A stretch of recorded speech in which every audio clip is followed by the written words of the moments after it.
Fala galherada maneirada do meu canal. Fala, gente. Então,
eu só acertei por causa do som, muito difícil pensar rápido, né?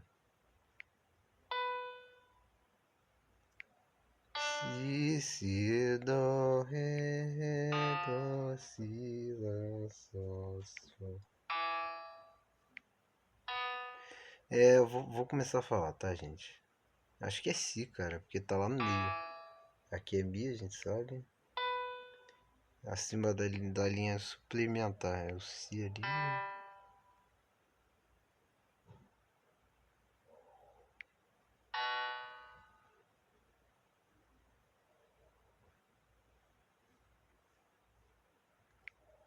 Ah, era si mesmo, cara. Então aqui é dó.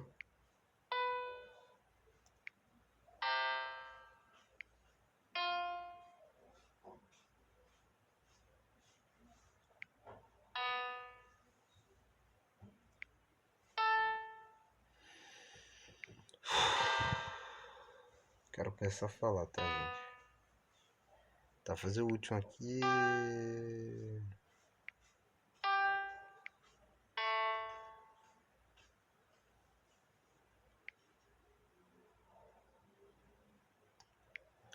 Ok, gente, vamos começar a hablar.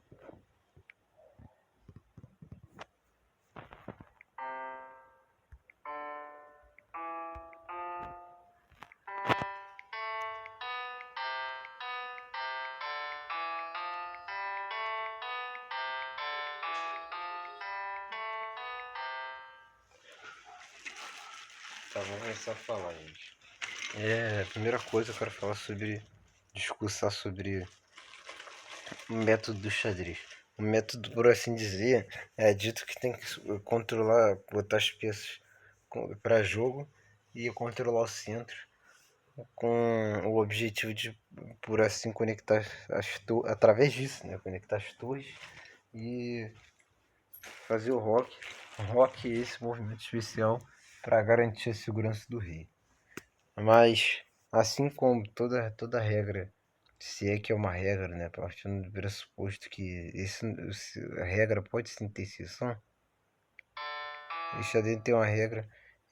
Como prever o que o adversário vai fazer se a teoria não funciona contra as engines? Porque as engines calculam. E olha, se o ser humano tenta jogar igual as engines, calculando, se o ser humano tenta jogar igual as engines calculando, deixa eu passar para outro jogo. Aí eu vou falando.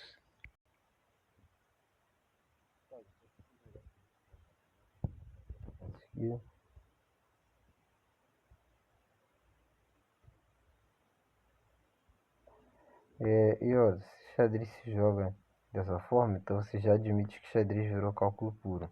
Partindo do pressuposto que os toques realmente têm a verdade absoluta, e que, portanto, os melhores lances são esses, então os melhores lances não são nada inteligentes. Eles são os lances mais calculados.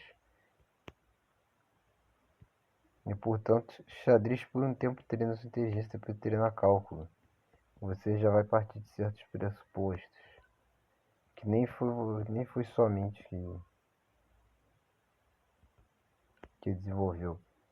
E o problema não é a falta de originalidade do jogador de xadrez, isso é o de menos, mas a falta de entendimento cristalino sobre o jogo. E uma coisa só pode ser cristalina se você consegue explicar com suas próprias palavras. Se você está apenas explicando mecanicamente, tudo bem explicar com as palavras de outra pessoa, mas se você explicar mecanicamente com as palavras de outra pessoa, então é sinal de que seu cérebro de verdade não entendeu aquilo. E portanto, isso não foi algo que foi depreendido pela sua capacidade cerebral.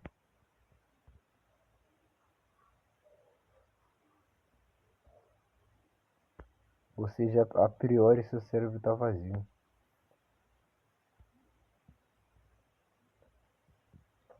Você só tem conteúdo a posteriori.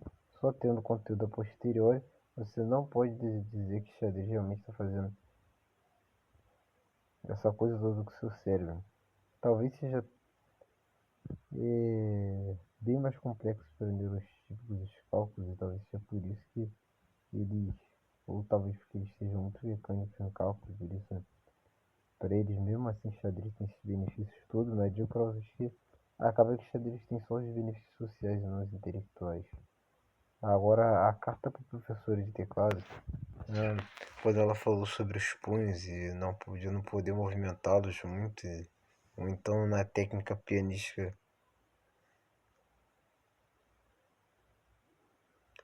de você, entre aspas, não usar força muscular, mas eu não poder usar força muscular.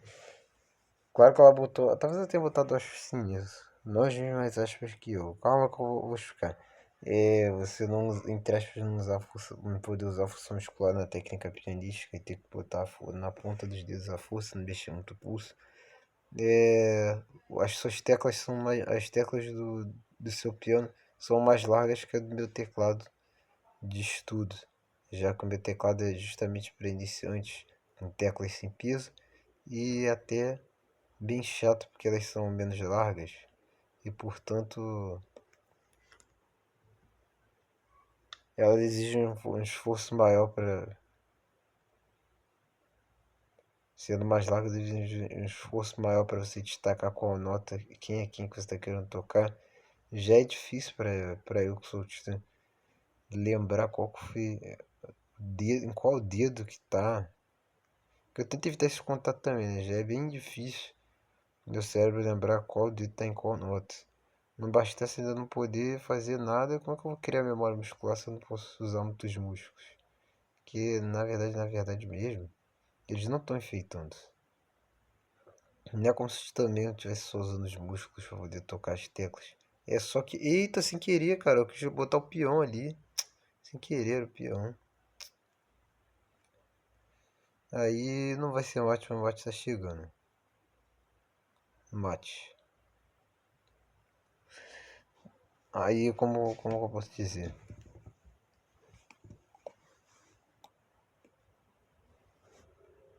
O método do piano. Vou fazer com um discurso sobre o método do piano. Só que sem ser um discurso realmente, porque eu não tô fazendo altas, altos números de páginas aqui, nem de nada. Mas vamos lá. Discurso sobre o método de piano. Mas, mais especificamente, na verdade, seriam os erros do método de piano. Podemos dizer discurso do erro do método de piano. Para o nosso conteúdo do vídeo só cabe falar de erros piano. Então se torna extremamente difícil, fora que é completamente contra-intuitivo. E até porque eu entendo, professor, você foca em oitavas.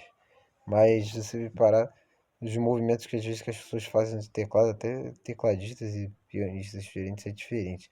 Já sobre a questão das partituras, eu quero colocar aqui nessa carta aqui que as partituras Elas são a linguagem matemática da música para poder se comunicar melhor com o papel. E qual a necessidade de ouvir isso agora se eu quero melhorar minha técnica dos dedos e sentir melhor a música? É bem mais vantajoso eu ter mais noções melhores de música e ir aprendendo sozinho no meu tempo, mano. Partitura e depois aprendendo com o professor, já que para isso que eu entrei na aula, para ter alguém ali que me acompanhe.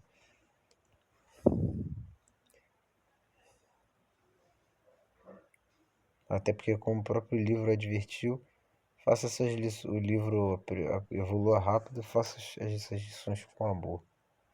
E é isso que eu tô tentando fazer. Eu sempre evolui no meu tempo, eu evolui realmente tocando música. Apesar de fazer um exercício ou outro aqui ou ali, eu fui melhorando, tocando nota por nota, pra depois tocar a tríade completa de acordes nas músicas. E fui me divertindo porque justamente a música é pra me transformar em outra pessoa. E não pra fazer as mesmas coisas e também pra fazer outras coisas. A música é pra transcender essa realidade que está é, cada vez pior, né?